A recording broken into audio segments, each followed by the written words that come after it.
ছেলেটা এই মাছটার কাছে যা চাইতো তাই পেয়ে যেত। ঘটনা হলো, একদিন ছেলেটা যখন নদী থেকে মগে করে জল পড়ছিল, হঠাৎ একটা মাছ তার মগের ভেতরে আটকা পড়ে। ছেলেটা তখন অবাক হয় যখন মাছটা তাকে বলে, দয়া করে আমাকে ছেড়ে দাও, আমি তোমার সব ইচ্ছা পূরণ করে দেবো। ছেলেটাও মাছটার কথা মতো তাকে জলে ছেড়ে দেয়। এদিকে ছেলেটার মা তো তাকে নিয়ে প্রচন্ড চিন্তায় ছিল, কারণ ছেলেটা সবসময় শুয়ে বসে কাটাতো, কোনো কাজ করতো না, শীত বর্ষা যাই আসুক।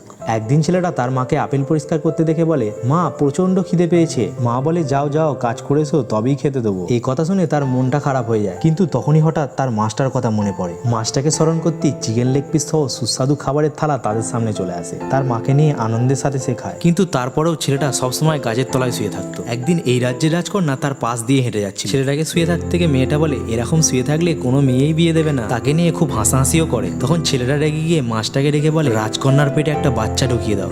বলা মাত্রই রাজকন্যা বাড়ি ফিরে এসে দেখে যে তার পেটটা আস্তে আস্তে ফুলে উঠছে। এইভাবেই রাজকন্যা 9 মাস বাদ একটা পুত্র সন্তানের জন্ম দেয়। তখন রাজা এসে মেয়েটাকে জিজ্ঞাসা করে, এই সন্তানের বাবা কোথায়? মেয়েটা তার বাচ্চার বাবাকে বলতে পারছিল না দেখে রাজা তার মন্ত্রিসভার লোকেদের নিয়ে একটা পরিকল্পনা করে। বাচ্চা ছেলেটা তার হাতের আপেলটা যাকেই দেবে সেটাই তার বাবা। প্রথমে সেনাবাহিনী, তারপর রাজ্যের সব মানুষদের ডাকা হয়, কিন্তু বাচ্চাটা তার হাতের আপেলটা কাউকেই দিচ্ছিল না। এটা দেখে রাজা তো বেশ চিন্তায় পড়ে যায়। কিন্তু অলস ছেলেটা যখনই সেখানে আসে, অলস ছেলেটাকে দেখে বাচ্চাটা লাফিয়ে ওঠে আর আপেলটা তার কাছে নিয়ে যায়। এসব দেখে রাজা তো ভীষণ রেগে যায়। তাদের তিনজনকে কাঠের বাক্সে বন্দি করে নদীর জলে ছুঁড়ে ফেলে দেয়। তারা যখন নদীর জলে ভেসে যাচ্ছিল, রাজকন্যা বলে, আমরা কি সারা জীবন এতেই কাটাবো?